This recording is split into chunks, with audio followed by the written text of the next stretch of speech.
Hello and welcome to Corporate Access. I'm Zanele Morrison. Africa's lottery market size in 2021 was valued at just over $3 million and is projected to reach over $5.5 million by the year 2030.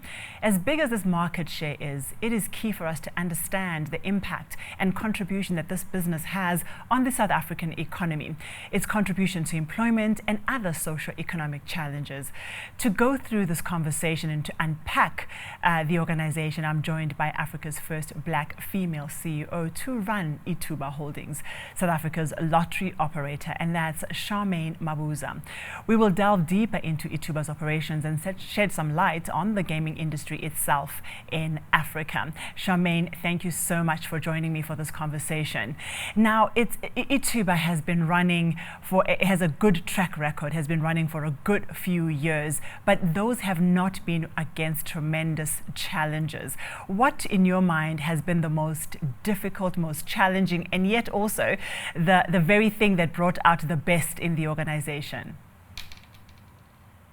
Well, I must admit that thank you firstly for having me, and good day to all the greeters, to all the viewers.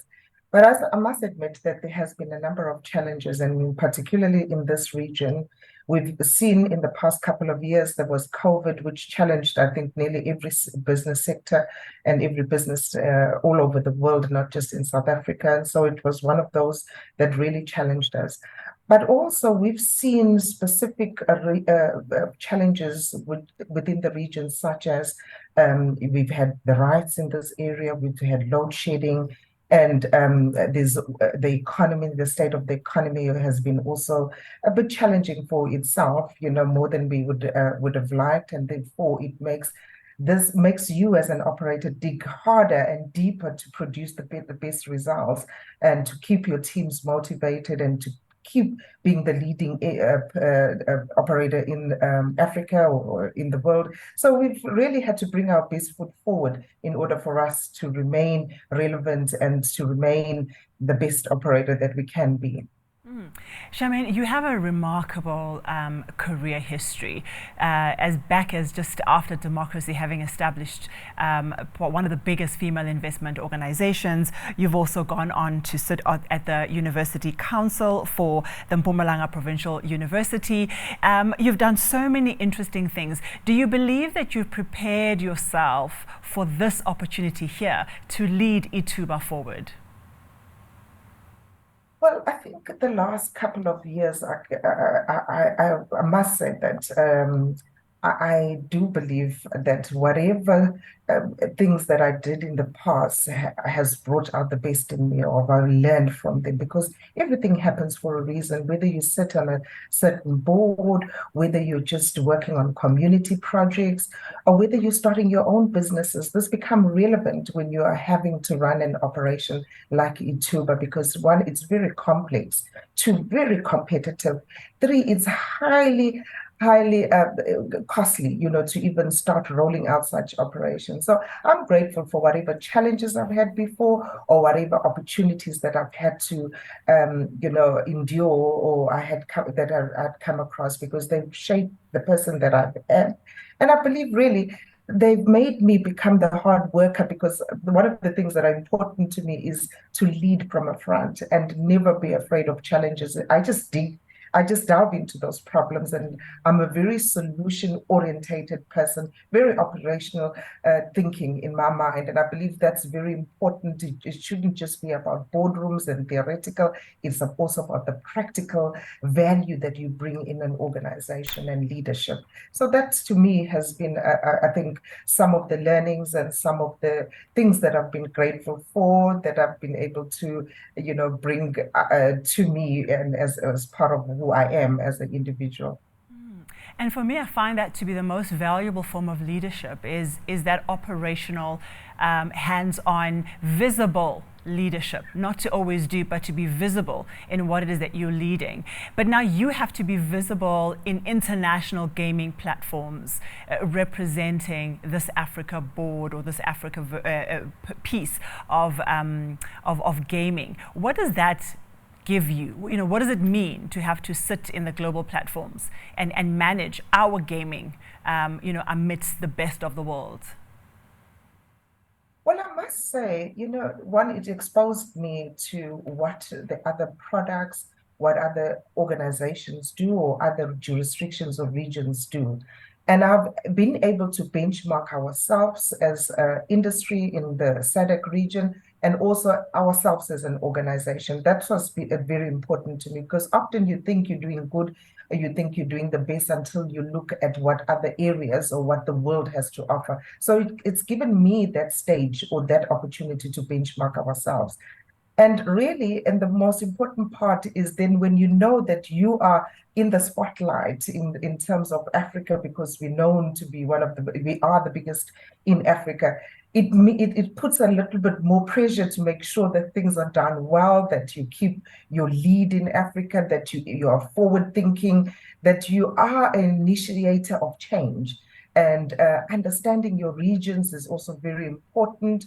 And whatever you've learned in other areas, in fact, many others learn from us.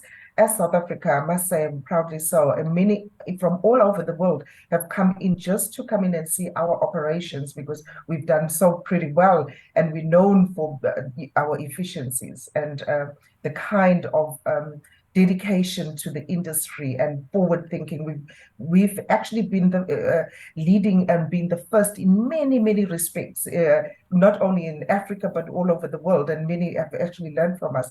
But it's just being open and willing to try out new things, I think, and not being afraid of doing these things. I find it interesting that we forget that in so many industries, we actually have so much to teach other geographies. Financial services, we teach other geographies.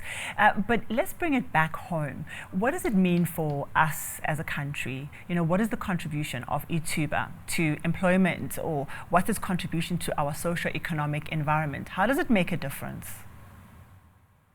Well, I must tell you that people don't understand the value of what a national lottery does in for an industry perspective.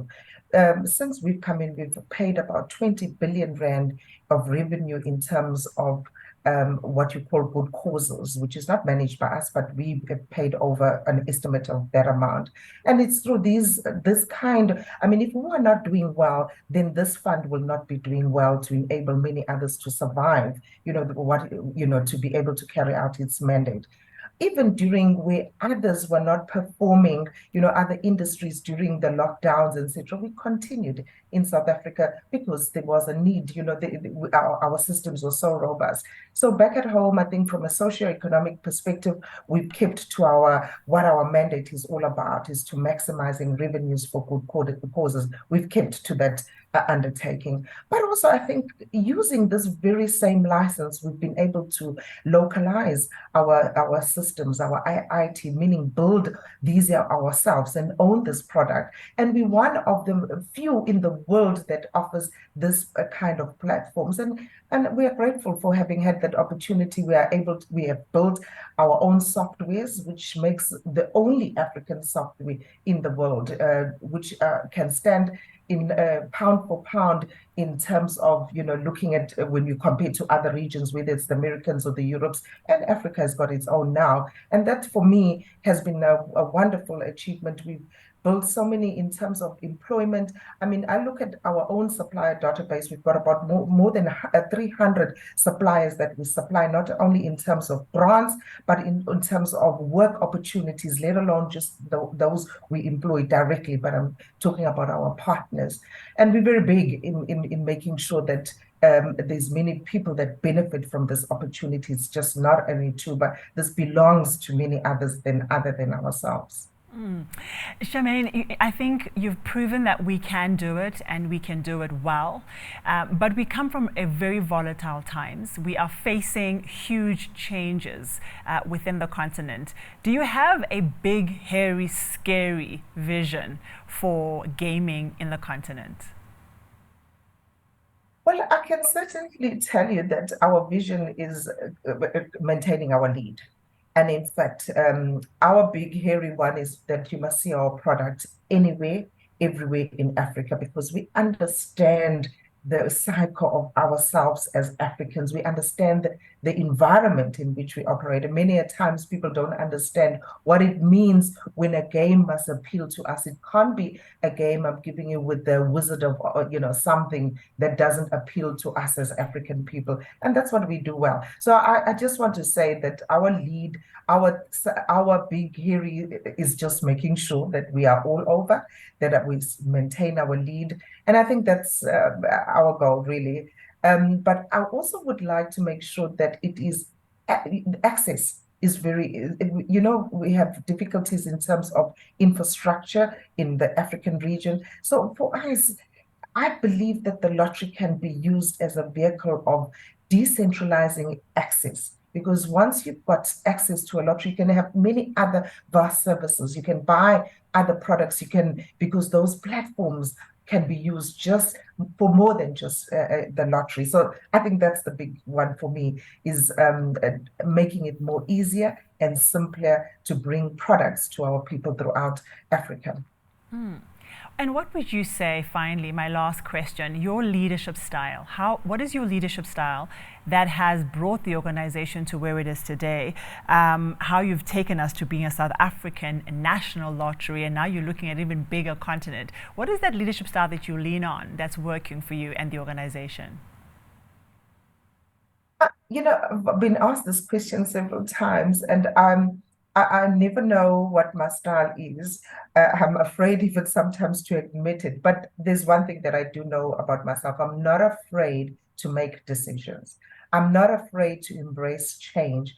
And I'm not afraid to listen to other people when they tell me and have better ideas and admit that their ideas are better than mine. It's just building strong teams, respecting my teams, giving them a chance to breathe, and also feel part of this bigger picture. That's been my philosophy, because I cannot do it alone. I do it within a bigger team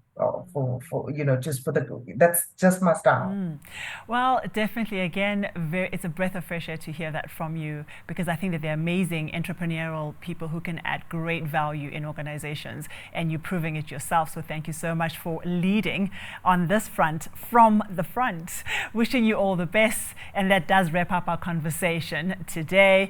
I'd like to thank my guest, Ithuba Holdings CEO, Charmaine Mabuza. And from me, Zanele, Charmaine, do take care. We'll see you again soon.